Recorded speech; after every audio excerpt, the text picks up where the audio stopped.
I'm sitting here at the China and the New Internet World Conference with Cara Wallis. Cara is, I'm very pleased to say, an ex-summer doctoral programme student of the OII, and obviously we've watched her work over the years. Just wanted to talk to you a little bit about a rather wonderful award that we gathered that you've just won. Could you tell us exactly what the award is, please? Yeah, I will.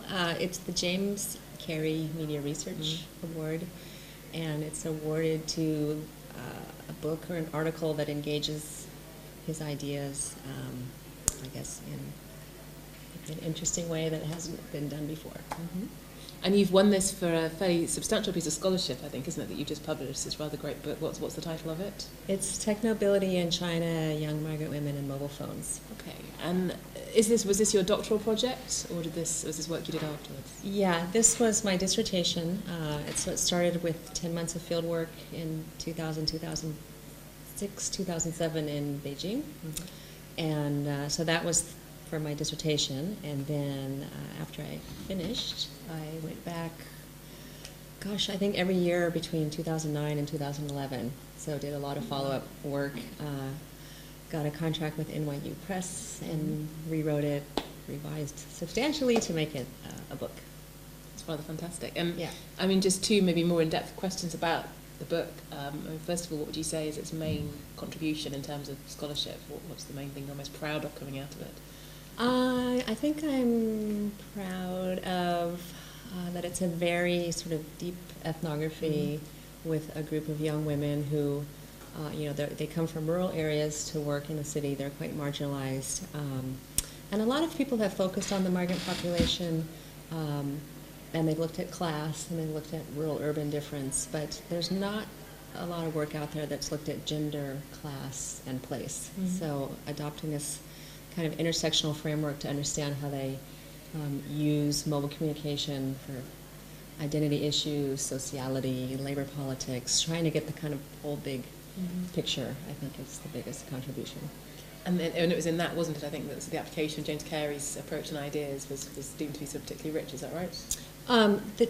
James Carey's ideas come through the way that, he talks about communication as symbolic and as symbolic also, I'm so tired, as transmission and ritual. Right. And so I took that frame to look at mobile communication as obviously transmission of information, but also these very ritual, these ways that it's very symbolic when it's about identity and community and bonding and all that would fall under his idea about ritual, and also really rejecting a kind of technologically deterministic way of looking at new media use. Yeah. So, well, obviously we will be putting a copy in the OII library. In fact, it's a shame we haven't got one right now for you to sign. Before we let you go and have some more lunch, it might be just interesting to know what you're working on right now. Have you got another very big ethnographic project underway, or are you going in a different direction? I do have a big project underway in Beijing. I just came here from Beijing, and I'll be going back. So in this project, it's a little bit big right now.